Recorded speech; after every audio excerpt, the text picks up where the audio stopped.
Hello दोस्तों, हम लोग इस वीडियो में एक बहुत ही important topic composition of function and invertible function को समझेंगे, जो आप लोगों का एनसीईआरटी एक्सरसाइज 1.3 के लिए है। तो चलिए स्टार्ट करते हैं।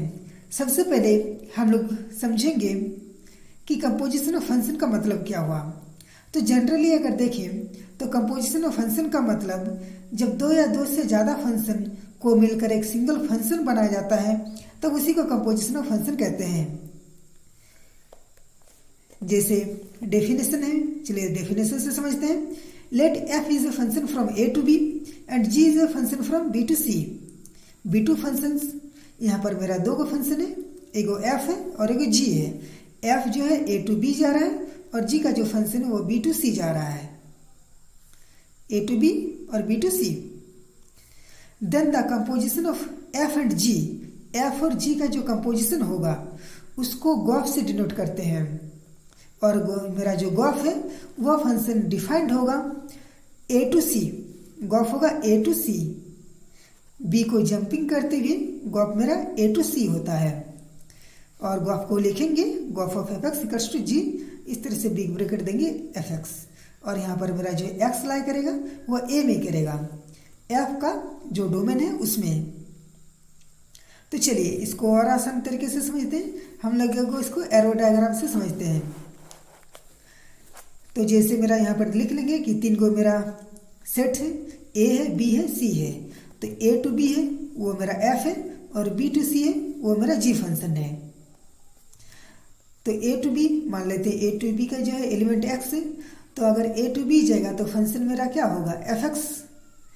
और अगर बी टू सी जाएगा तो इसका जो फंक्शन होगा वह मेरा क्या होगा, जी और एफ एक्स, जी और एफ एक्स। जिस तरह से अगर एफ एक्स निकाले तो एफ एक्स का अगर एलिमेंट एक्स है तो लिखेंगे एफ एक्स, एफ का एलिमेंट एक्स के साथ, तो मेरा फंक्शन बनेगा एफ एक्स। उसी तरह से जी, तो जी के लिए मेरा एलिमेंट बन जाएगा एफ एक्स बन जाएगा।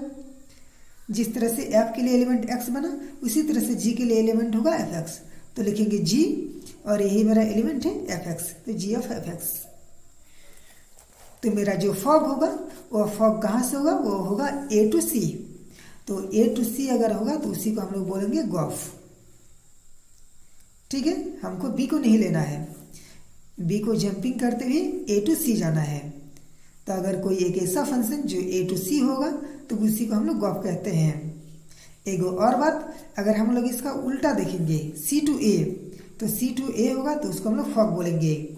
ए टू सी गॉफ और सी टू ए फॉग।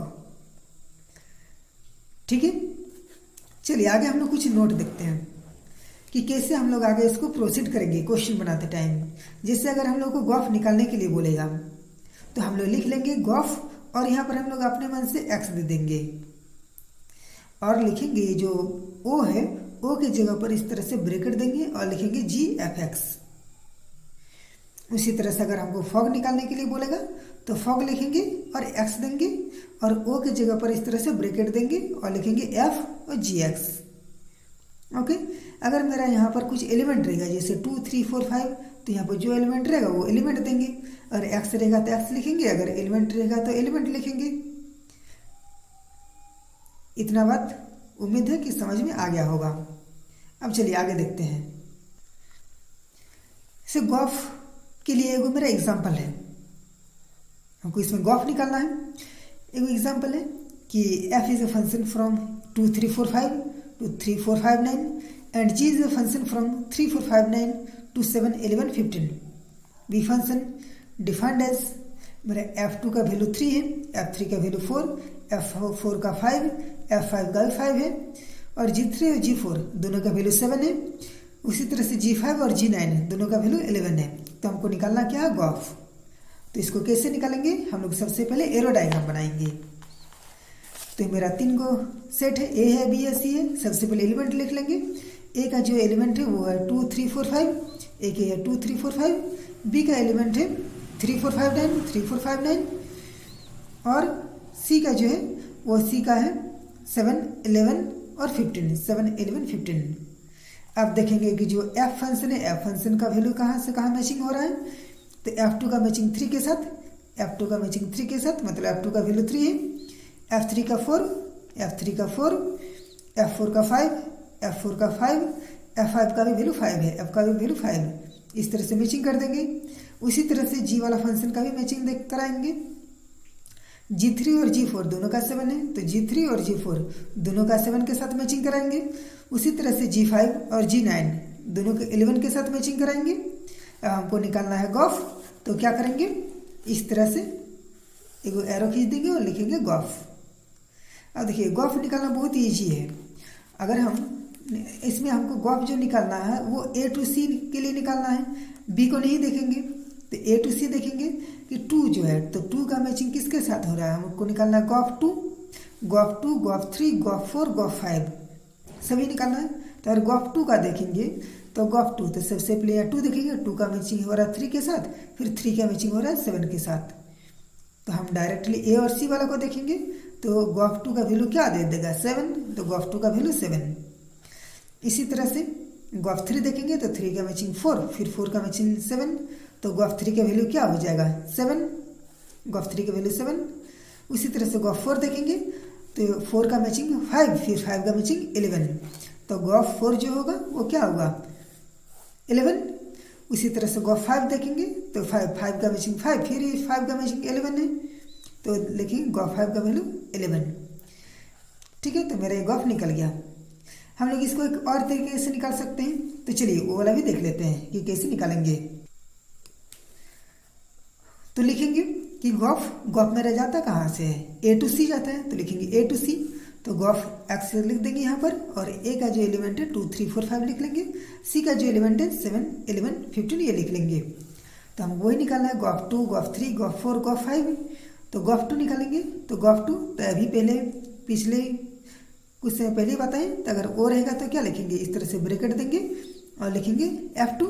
अब देखेंगे F2 का वैल्यू क्या दे रहा है, तो हम लोग एरो डायग्राम से देखेंगे कि जो F2 का वैल्यू है वो 3 है, तो F2 की जगह पर 3 लिखेंगे। तो मेरा F2 की जगह पर लिखेंगे 3, तो क्या बन गया फंक्शन G3 हो गया। तो G3 का मैचिंग देखेंगे, देखिए G3 का जो है ये 7, तो G3 का वैल्यू हो गया 7, तो इस तरह से G3 का वैल्यू हो गया 7, तो मेरा गॉफ 2 का वैल्यू क्या हो गया 7। अब गॉफ 3 निकालेंगे, तो O है, तो O की जगह पर हम लोग क्या लिखेंगे, इस तरह से ब्रैकेट दे देंगे और लिखेंगे G ब्रैकेट F3। अब F3 का जो वैल्यू है वो क्या देखेंगे, F3 का वैल्यू 4 है, तो F3 की जगह पर हम लोग लिखेंगे 4, तो ये G4 बन गया। अब G4 का मैचिंग कहाँ था, तो G4 का मैचिंग 7 था, तो मेरा हो गया G4 का मैचिंग 7। इस तरह से G4, गॉफ 4 और गॉफ 5 का भी निकाल लेंगे। तो उम्मीद है कि जो आप लोगों को गॉफ समझ में आ गया होगा। अब हम लोग आगे समझते हैं इन्वर्टिबल फंक्शन। तो इन्वर्टिबल फंक्शन, चलिए सबसे पहले इसका डेफिनेशन देखते हैं। A function f is a function from a to b is defined to be invertible if there exists a function g, a function from b to a, such that gof equals to ix and fog equals to iy. The function g is called the inverse of f and is denoted by f inverse. देखिए invertible function का मतलब हम लोग simply समझ सकते हैं कि अगर कोई किसी फंक्शन का इन्वर्स निकलेगा तो वही इन्वर्टिबल होगा। तो जैसे अगर कोई फंक्शन है f जो है a to b है, तो इसका इन्वर्स क्या होगा, एक फंक्शन होना चाहिए मेरा b to a होना चाहिए, इसका उल्टा। तो b to a अगर मेरा कोई फंक्शन होगा तब हम लोग बोलेंगे कि वो जो है इन्वर्टिबल होगा। अब इसके लिए इन्वर्टिबल के लिए मेरा दो कंडीशन है कि मेरा गॉफ का वैल्यू ix के बराबर और फॉग का वैल्यू iy के बराबर होना चाहिए। ये ix और iy ये मेरा आइडेंटिटी है, ये x है तो x रहेगा, y है तो y रहेगा। इसको आगे हम लोग क्वेश्चन बनाते टाइम देख लेंगे। ठीक है, अब जो इन्वर्स होगा तो इन्वर्स को हम लोग डिनोट करेंगे f इन्वर्स से। बस हमको इसमें इतना ही समझना है। अब इन्वर्टिबल के लिए मेरा जो एक कंडीशन है कि अगर कोई फंक्शन इन्वर्टिबल होगा तो फंक्शन 1 1 और ऑन टू होना चाहिए, यानी बाइजेक्टिव 1 1 और ऑन टू होगा तभी वो फंक्शन इन्वर्स होगा। मतलब अगर कोई फंक्शन 1 1 और ऑन टू है तभी उसका इन्वर्स निकलेगा, और इन्वर्स निकलेगा तभी हम लोग बोलेंगे कि वो फंक्शन मेरा इन्वर्टिबल है। अगर 1 1 ऑन टू नहीं है तो वो फंक्शन मेरा इन्वर्टिबल नहीं होगा। चलिए एक एग्जांपल लेकर समझते हैं। जैसे ए है, ए का जो एलिमेंट है 1 2 3 4 है, बी है, बी का एलिमेंट है ए बी सी डी। देखो फंक्शन मान लेते हैं कि 1a 2b 3c और 4d, इस तरह से मेरा एक फंक्शन है। तो इसको सबसे पहले हम लोग एक एरो डायग्राम से मैचिंग करा लेंगे, 1a 2b 3c और 4d। तभी हम क्या बताएं कि अगर इन्वर्टिबल होगा तो फंक्शन किधर होगा, b to a, तो मतलब इसका उल्टा तो b to a। तो ये वाला एलिमेंट को पहले लिखेंगे, इधर का एलिमेंट को इधर लिखेंगे, तो इसी तरह से मैचिंग करा देंगे। तब अब हम 1 1 और ऑन टू को देखते हैं। तो ये वाला मेरा जो फंक्शन है f, ये मेरा 1 1 और ऑन टू है, क्योंकि सबका अलग अलग मैचिंग हो रहा है और यहाँ पर b में जो कोई भी एलिमेंट नहीं बच रहा है, इसलिए मेरा 1 1 और ऑन टू है। तो अगर मेरा 1 1 और ऑन टू नहीं होगा तो क्या होगा, देखिए अगर मेरा यहाँ पर मान लेते हैं कि 1 1 ऑन टू नहीं होगा, अगर मेरा a का यहाँ पर 2 के साथ मैचिंग हो जाएगा, 1 और 2 का दोनों का मैचिंग a के साथ होगा, तब जब यही वाला इधर पलटेगा तो 1 का मेरा 2 को क्या हो जाएगा, 2 को इमेज हो जाएगा। तो अगर डोमेन का 2 को इमेज होगा तो मेरा वो फंक्शन ही नहीं बनेगा, है ना। इसलिए मेरा 1 1 होना जरूरी है। अब ऑन टू को भी समझ लेते हैं। ऑन टू मान लेते हैं कि अगर मेरा यहाँ पर कुछ एलिमेंट बच जाएगा, जैसे ई, तो अगर ई बचेगा तो यही वाला एलिमेंट यहाँ पर ई आएगा और देखेंगे कि इसका फिर मैचिंग नहीं होगा। अगर यहाँ पर इसका कुछ मैचिंग नहीं होगा तो वो भी मेरा फंक्शन नहीं होता है। तो ये मेरा फंक्शन का जो है इंट्रो क्लास में बता चुके हैं, ये 2 कंडीशन होगा तभी मेरा कोई फंक्शन होता है, ठीक है। इसलिए मेरा इन्वर्टिबल होने के लिए कोई भी फंक्शन जो है उसका 1 1 और ऑन टू होना जरूरी है, ठीक है। तो इसका इन्वर्स कैसे निकालेंगे, इसको पलट देंगे। अगर इस तरह से फंक्शन है 1a 2b 3c 4d, तो क्या हो जाएगा, हम देख सकते हैं कि इसका उल्टा हो जा रहा है, 1a1 b2 c3 और d4। तो इसी को पलटेंगे, 1 है तो a1 लिखेंगे, 2b है तो b2 लिखेंगे, 3c है तो c3 लिखेंगे, 4d है तो d4 लिखेंगे।